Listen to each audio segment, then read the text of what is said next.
আর এই তার মধ্যে আপনাকে একটা দুটো বলি, যদি আপনি মনে কিছু না করেন। বলুন বলুন।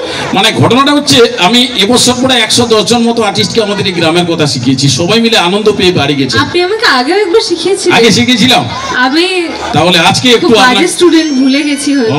ভুলে গেছে। আচ্ছা ম্যাডাম, এই যে ওনারা বসে আছেন, এই বসাটাকে আপনারা সাধারণত কি বলবেন? বাবু হয়ে বসা বলবেন? আপনারা কি বলবেন?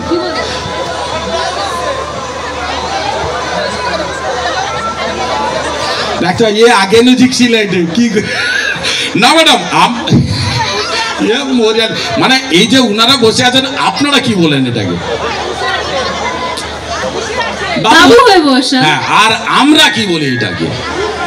চক্কর বিড়া আমারই বুঝছে, চক্কর বিড়া। আবার কেউ কেউ বলে কি রে থাপড়ি বুঝিয়ে লুনি, একটু হাতে তালি হোক, না হলে ভাবে যে উল্টা পাল্টা কিছু বলছে। ঠিক বলছে? হ্যাঁ। আচ্ছা ম্যাডাম, পানি কাকুর যাও, পানি কাকুর। পানি কাকু মানে ওই চাল কুমড়ো জানেন তো ম্যাডাম? চাল কুমড়োকে আমরা গ্রামের মানুষ পানি কাকুর কই। এইরকম অনেক কথা আছে যেগুলো একটা আপনাকে উদাহরণ দিচ্ছি, যেমন একটা জিনিসের 2-3 রকমের নাম আছে, সেগুলো আপনাকে বলবো। যেমন আপনি পিঁপড়ে তো জানেন, সাধারণত কত রকমের পিঁপড়ে জানেন? লাল পিঁপড়ে জানেন, কাঠ পিঁপড়ে জানেন, কালো পিঁপড়ে। আচ্ছা ম্যাডাম, জঁধা যাওয়া, জঁধা একটু হাতের তালি হোক, না হলে ভাবে উল্টা পাল্টা কিছু বলছে। এখন এখানে লাইভ চলছে MS স্টুডিও, কোনো উল্টা পাল্টা কথা নয় ম্যাডাম। জঁধা মানে যেটাকে আপনারা সাধারণত জ্বালা পিঁপড়ে বলেন। ওই কালো রঙের পিঁপড়ে কামড়ে দিলে খুব জ্বালা করে, এ বাবা বলে, এ বাবা রে, যেটাকে আপনারা জ্বালা পিঁপড়ে বলেন। এই পিঁপড়ে কি কটা দীপার জন্য নিয়ে যাওয়া যায়? দীপার জন্য নিয়ে যাবেন? এ বাবা, এ তো তাকে কামড়িবে আর কি না। এরপরে কে বলছে দীপার জন্য নেবে না? কে, কেন কামড়ি দিবে? ছটকিবে না, লোকের মায়া কি কুন্ডে ঝট দেবে তো কি হয়েছে? তার জন্য আলাদা পিঁপড়া, আমার সতীন, তার জন্য আলাদা পিঁপড়া আছে। কোন পিঁপড়ে? ডিহা, ডিহা, ডিহা, ডিহা, ডিহা মানে ওই কালো রঙের পিঁপড়ে, খুব বড় করে কামড়ে দিলে রক্ত বেরিয়ে যায়, কিন্তু জ্বালা করে না, কিন্তু জ্বালা করে না। তাহলে আমার লাভ নেই, সেটা দরকার নেই না। আমি দীপার রক্ত, জ্বালা, ব্যথা, যন্ত্রণা সব চাই না। গোটে আলাদা পিঁপড়া আছে ম্যাডাম, একটা আলাদা পিঁপড়া আছে, ওটা দেখো দেখি হয় নাকি ম্যাডাম। হল হলিয়া পিঁপড়া যাও, হল হলিয়া পিঁপড়া সেদিকে যাবে, এইদিকে যান। এখানে অনেকজন অনেকবার হাত তুলছে, বলো কি প্রশ্ন আছে? বাহ, তুমি কাই দাইলো তখন। একটু কাছে এসো তো তুমি, দেখি আমি পারি নাকি তোমার প্রশ্নটা মাইকে সবার সামনে। মাইকে ওটাকে মাইক দাও, ওটা এটা একটু ছাড়ুন, এটা গুমড়ে হয়ে আছে, একটু জোরে বলতে হবে, জোরে। ওটা দাও, ইন ঘুরে, ওটা নাই কোনো। বলছি আপনি সূর্যকে কবে মুক্তি দিবেন, আর দীপা কবে সুন্দরভাবে সংসার করবে?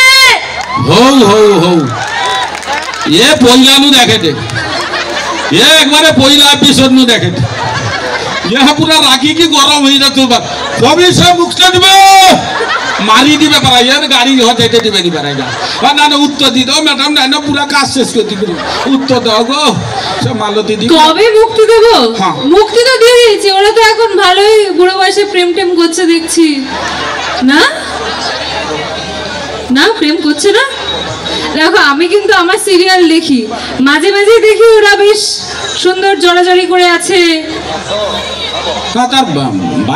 যখনই ওরা জড়াজড়ি করে থাকে তখনই আমি ঢুকে পড়ি। মহা মুশকিল কিন্তু জীবনে। আচ্ছা, এটাতে আমার দোষ কি আছে? না, তোমার কোনো দোষ, আমার কি কোনো দোষ আছে? ঠাকুরের কি আমার কি কোনো দোষ আছে এটাতে? নেই তো? না। সামনের মানুষটা কি বলছে, এটাতে কি আমার কোনো দোষ আছে? আরে বলো, হ্যাঁ আছে, আছে, ডেফিনেটলি আছে। কারণ দেখো, আমি যেটুকু পাঠ করি সেটা আমার চরিত্রের জন্য আমাকে করতেই হয়, এবং ওদের পিছনে আমাকে কাঠিটা করতেই হয়। আর হয়তো যদি 3 বছর ধরে ওদের পিছনে এত কাঠি না করতাম, তাহলে আজকে এত মানুষ মিশকার জন্য আসতো না, বা হয়তো এত মানুষ ভালোবাসতো না একটা খল চরিত্রকে। এবং যারা যারা অনুরাগের ছোঁয়া দেখে, তারা দীপাকে সূর্যকে যেরকম চেনে, আমার মনে হয় তারা মিশকাকেও চেনে। তো এইটা আমার সাফল্যের গল্প না, এটা এই চরিত্রের সাফল্যের গল্প, এবং এইটা আপনাদের ভালোবাসার গল্প, যেটাতে আপনারা অনুরাগের ছোঁয়াকে এত আপন করে নিয়েছেন। এবং মিশকাকে আপনারা যতই গালাগালি দিন, যতই খারাপ কথা বলুন, যতই আপনাদের অসহ্য লাগুক, কিন্তু দিনের শেষে আমার মনে হয় অনুরাগের ছোঁয়া সিরিয়ালে মিশকা একটা বিশাল বড় পার্ট। সেটা আমি যখন সিরিয়াল দেখি আমারও ভীষণভাবে মনে হয়। তো এই ভালোবাসাটা আপনাদের থেকেই পাওয়া। আর এরকম রাগ যদি একটা খলচরিত্রকে দেখে উঠতে থাকে, তাহলে আমি বলবো উঠতে থাকুক, এরকম কেন আরও বেশি রাগ উঠতে থাকুক, তাতেই আমাদের সাফল্য, একটা খলচরিত্রের সাফল্য। এবার যদি আমি যদি হিরোইনের পাঠ করি কোনোদিন, সেটা থেকে যদি রাগ ওঠে, তাহলে আমার কিছু বলার নেই। তবে যে কোনো খলচরিত্র যত গালাগালি খাবে, যত আপনাদের রাগ হবে, ততই তাদের সাফল্য, এবং আমার মনে হয় এটাই মিশকার সাকসেস। থ্যাংক ইউ, একটু হাতের তালি। ধন্যবাদ, থ্যাংক ইউ। আর এবার একটু হাতের তালি চাই।